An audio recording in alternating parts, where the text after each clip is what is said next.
Presiden Joko Widodo melaporkan 5 orang ke Polda Metro Jaya terkait tuduhan ijazah palsu. Salah satu nama yang dilaporkan adalah Roy Suryo. Jokowi menyebut para terlapor telah menghina dan merendahkan dirinya secara pribadi. Jokowi menantang para terlapor untuk membuktikan tudingan mereka di hadapan hukum. Ia memastikan laporan ini bukan bentuk balasan politik, melainkan upaya mencari keadilan. Kan sudah menghina saya sehina-hinanya. Sudah menuduh ijazah itu ijazah palsu. Sudah merendahkan saya serendah-rendahnya. Ya nanti dibuktikan lewat proses hukum. Nanti akan kita lihat di proses di pengadilan seperti apa. Artinya kalau untuk pelaporan itu bisa untuk peringatan ke pihak lain gitu nggak Pak yang melakukan yang sama? Nanti akan menjadi pembelajaran kita semuanya. Menanggapi pelaporan itu, Roy Suryo mengaku tidak mempersoalkan dan siap mengikuti proses hukum. Roy Suryo menegaskan akan membongkar dugaan skripsi dan ijazah palsu Jokowi. Menurutnya, tidak ada motif politik di balik kasus ini. Tapi kalaupun iya, artinya kan konsekuensi hukumnya ada, sanksi, ada penjara juga loh kalau terbukti. Nggak apa-apa. Galileo Galilei itu akhirnya sampai dihukum, kemudian Kopernikus itu dihukum karena mempertahankan bahwa bumi itu bulat, yang waktu itu dipercaya bumi itu lurus. Jadi clear aja, kalau saya katakan memang software bisa salah, peneliti bisa salah, tapi kami tidak boleh bohong. Tapi ini bukan motif politis. Oh sama sekali enggak, aku udah nggak di politik lagi Pak.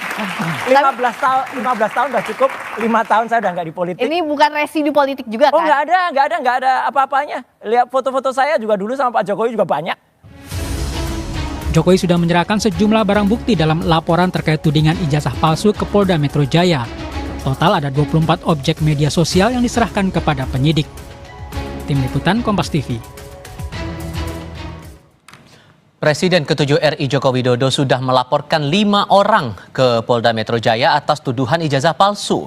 Jokowi menyebut para terlapor telah menghina dan merendahkan dirinya secara pribadi. Sementara di Solo, Jawa Tengah, Jokowi menolak mediasi atas gugatan ijazah. Pihak Jokowi tetap tidak mau menunjukkan ijazah ke publik dan memilih jalur persidangan.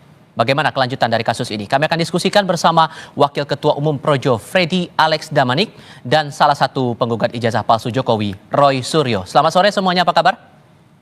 Sore Mas Tifa. Oke, terima kasih semua sudah bergabung bersama kami. Pak Jokowi memutuskan di Solo tidak tercapai hasil mediasi, lanjut ke persidangan. Anda juga diadukan di Mapolda Metro Jaya dan di Polres Metro Jakarta Selatan, Mas Suryo. Apakah ini memberatkan posisi Anda? Enggak lah, inilah justru bentuk konkret dari merendah-rendahkan pengadilan, menghina pengadilan. Siapa yang bilang dia akan datang kalau dipanggil pengadilan?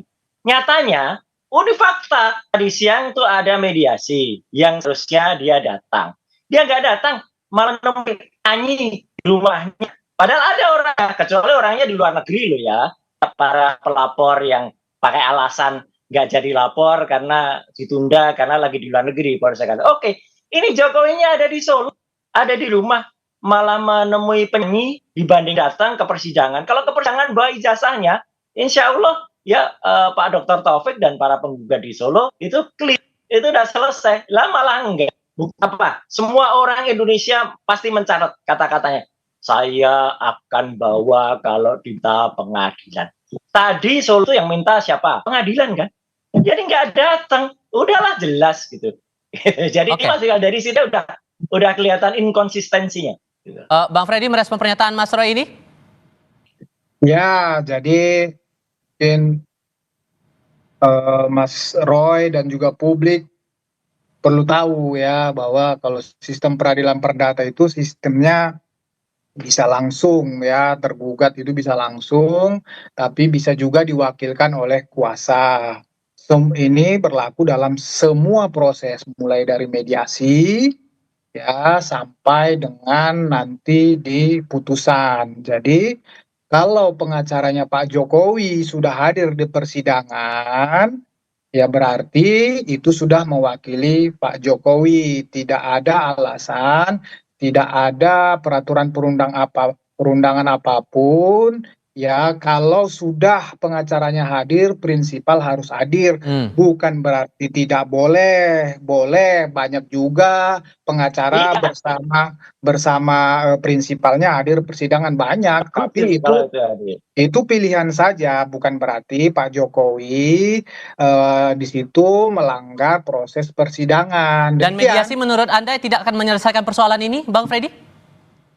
Ya, mediasi itu kan memang proses yang harus dilalui. Siapa tahu kedua belah pihak bisa ada titik temu untuk menyelesaikan perkara ini secara baik-baik, kan begitu, tidak sampai ke persidangan.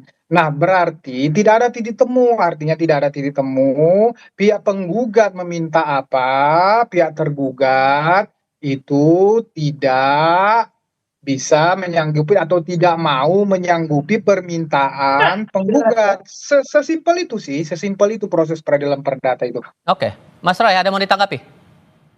Iya jelas kan, berarti kita lihatlah seluruh rakyat Indonesia menjadi saksi kata-kata dari dia sendiri. Katanya dia akan hadir, kemudian akan datang di sidang dan menunjukkan kalau diminta pengadilan tanpa menyebut apa itu perdata, apa itu pidana.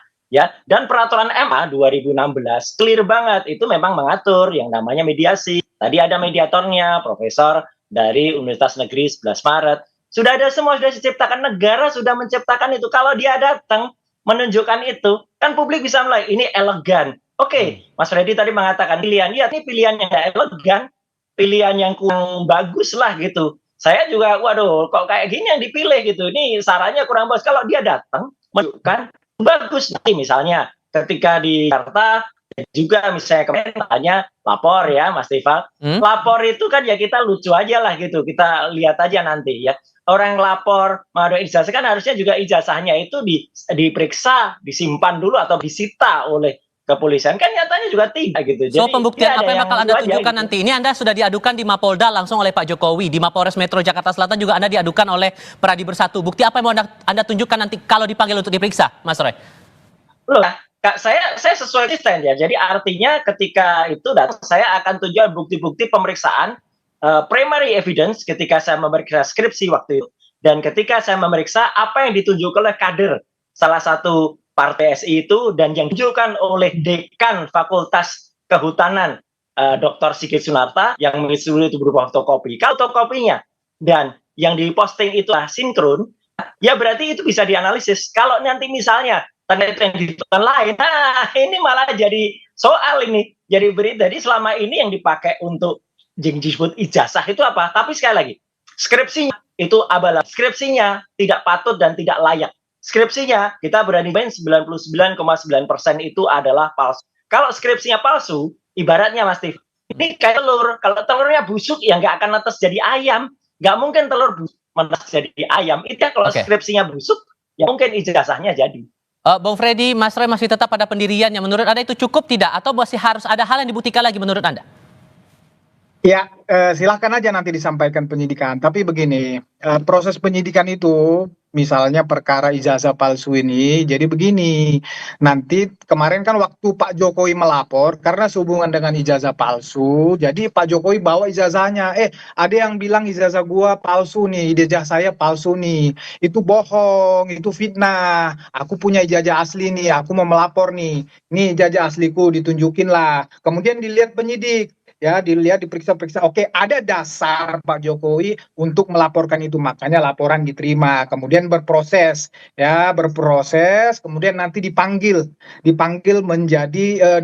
para saksi yang berhubungan dengan itu. Nah nanti kalau misalnya ini sampai ada tersangka, kemudian lanjut ke proses persidangan, ada tersangkanya, ada terdakwanya, nah itu nanti di persidangan, sebelum masuk ke persidangan, penyidik akan memeriksa ini sehubungan dengan ijazah tersebut. Itu kan yang mengeluarkan UGM, misalnya mengeluarkan UGM. Jadi nanti ya ijazah itu akan ditanya kepada UGM. ini kata Pak Jokowi, dia di alumni UGM, ini ijazahnya apakah benar? Bagaimana Anda bisa membuktikan bahwa Pak Jokowi alumni atau ijazah ini benar? Nanti berdasarkan dokumen-dokumen yang dimiliki oleh UGM, kemudian UGM menyatakan, oh, ijazah Pak Jokowi itu benar, asli kami yang mengeluarkan, dan seterusnya. Kemudian udah sampai selesai penyidikan, kemudian ini berlanjut ke persidangan. Di persidangan juga akan begitu, UGM juga dipanggil, akan ditanyain. Seterusnya seperti itu. Kalau di-challenge misalnya oleh tersangka atau terdakwa nanti, silakan bisa di-challenge seperti yang Mas Roy sampaikan tadi, ya silakan menurut kami ini palsu, menurut kami ini begini, silakan. Itu kan Dengan perspektif Anda ini, apakah ada kemungkinan Projo juga buat bikin aduan juga ke polisi nih, Bang Freddy? Oh enggak, gini. Kami kebetulan kemarin kita ketemu Pak Jokowi, jadi Pak Jokowi menyampaikan, memang Pak Jokowi jujur Pak Jokowi menyampaikan dia sedikit terkejut sebetulnya dengan ramainya katakanlah masyarakat publik ataupun relawannya melaporkan ini. Makanya beliau bertindak langsung laporkan biar ini tidak semakin terus bergulir, semakin banyak pihak-pihak yang dilibatkan dalam perkara ini. Jadi kami juga waktu itu menyampaikan, Pak, kami mau lapor nih di seluruh Indonesia, Projo akan melapor. Oh nggak usah, nggak perlu lagi, sudah cukup. Begitu, jadi Projo tidak akan melaporkan masalah ini lagi, Mas. Oke. Ini kan posisi Pak Jokowi sudah tidak lagi menjabat sebagai kepala negara, Mas Roy. Kenapa kok kemudian masih dikejar-kejar juga urusan ijazah palsu ini di mata Anda, Mas? Apa yang mau Anda kejar sesungguhnya? Jangan lupa, Mas, bulan Februari 2025, baru 3 bulan yang lalu, ya, kalau lupa tolong diingatkan ya, Mas Freddy kalau ketemu. Dia itu sekarang pejabat negara lagi sebagai Dewan Pengarah Danantara. Jadi sebagai Dewan Pengarah Danantara itu pejabat publik. Pejabat publik itu harus bisa dan harusnya bangga. Saya sebagai lulusan UGM, apalagi saya punya 2 ijazah dari UGM, S1, S2, Rismon juga S1, S2, Dr. Tifa juga S1. Kami sangat bangga dengan ijazah kami, gitu. Dan kami sangat terbangga-bangga, gitu. Bukan malah terhina-hina, gitu loh. Apa ada orang yang lulus susah di atas Gajah Mada yang sangat terkenal, kemudian merasa sehina-hinanya. Kalau kami sebangga-bangganya, Mas Tifal. Jadi ini paradok banget lah gitu. Jadi artinya dia masih pejabat negara gitu. Jadi ada orang pejabat negara sesuai dengan Undang-Undang Keterbukaan Informasi Publik. Tapi ini tuduhannya menghina diri Pak Jokowi loh. Terasa terhina Pak Jokowi dengan tuduhan-tuduhan semacam ini. Gimana merespon itu, Mas Roy? Iya, lu aja gitu loh. Kok bisa terhina punya ijazah Universitas Gajah Mada kok terhina? Harusnya UGM juga merasa terhina gitu. Kalau dikatakan ada orang yang kemudian tidak enggak dengan ijazahnya gitu. Jadi kalau ini kan statement aja biasa gitu loh. Kita mempertanyakan, dan peneliti itu mau terlindung di bawah kampus atau dia independen kayak saya Dr. Rismon, itu punya hak ya. Hak profesional, hak publik untuk kemudian melakukan kalau ada yang kurang tepat. Dan kalau ditanyakan misalnya, kok hanya Pak Jokowi aja? Enggak, kalau ada tokoh publik yang lain yang misalnya kemudian kita curious ya, kita kepo, mungkin ijazahnya nggak benar nih, tentu akan kita speak up juga, misalnya yang lagi menjabat sekarang ya gitu, yang ini belum apa yang disuarakan oleh para purnawirawan tadi itu clear banget, itu juga pasti akan dibedah juga ijazahnya. Bukan kepala negara tapi masih menjadi pejabat negara, contoh kasus di Danantara, Bang Freddy. Makanya kemudian ini masih tetap dipersoalkan. Beralasan tidak menurut Anda, Bang?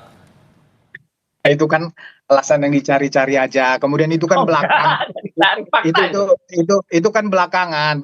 Dewan Pengarah nggak ada hubungannya lah dengan perkara ini. Jadi begini, ya silahkan nanti Mas Roy dan kawan-kawan melakukan pembelaannya, silahkan. Pak Jokowi bukan merasa terhina bahwa dia alumni UGM, justru dia sangat bangga. Itu yang membuat dia menjadi pada posisi presiden 2 periode, dan ijazah itu yang dipergunakannya yang membuat dia merasa terhina, sehina-hinanya, martabatnya, kehormatannya diserang adalah ketika ijazah yang dia pergunakan, dia peroleh itu dengan sebaik-baiknya itu dia pergunakan untuk menjadi presiden 2 periode dikatakan palsu. Kemudian terus-menerus itu dibangun narasi-narasi seolah-olah Pak Jokowi ini telah menggunakan ijazah itu untuk menjadi wali kota, gubernur, presiden ya, dengan dasar-dasar atau ijazah yang tidak benar. Itu narasi itu di publik menjadi gaduh, itu yang membuat Pak Jokowi menjadi terhina dan melapor, bukan karena beliau alumni UGM. Jangan dibolak-balik, Mas Roy. Oke, gimana Mas Roy? Nah, artinya itu fakta ya. Fakta kami pun dari UGM itu ya justru malah merasa bangga kalau misalnya ada ijazah kami. Dan soal antara belakangan bukan ya. Saya ingat betul ya, saya bukan lupa. Saya menyuarakan soal ijazah ini pada akhir Maret. Itu pun setelah tanggal 15 Maret. Dr. Respon Sianipar itu juga datang ke UGM pada saat pertama pada tanggal 15 Maret dan kemudian dia melihat. Kemudian dia melakukan hipotesa. Kemudian tambah lagi kader partai yaitu pada 1 April itu semua Jokowi sudah menjadi dewan arah dan antara ya seluruh publik menilai nih Mas Tifal. Jokowi itu sudah kalau misalnya dia November sudah jadi rakyat biasa sampai dengan Januari Februari itu dia belum apa-apa. Nah kalau ada gugat ijazah di situ mungkin salah karena dia rakyat biasa. Nah Februari jadi publik clear ya time-nya itu time framingnya itu tepat kali. Ketika Maret kita teriak loh ini ada pejabat negara ya harus mau dong itu dibuka dan ternyata faktanya siang ini fakta itu sudah bilang kalau mau menunjukkan keadilan ternyata tidak mau ditolak keadilan. Ini kan sudah intislah dengan statement-statementnya. Lah itu semua ini sudah banyak aduannya Bang Freddy. Menurut Anda aduan dari para pihak dari Pradi Bersatu sudah melapor ke Polres Jakarta Selatan, Pak Jokowi langsung mengadu ke Mapolda Metro Jaya.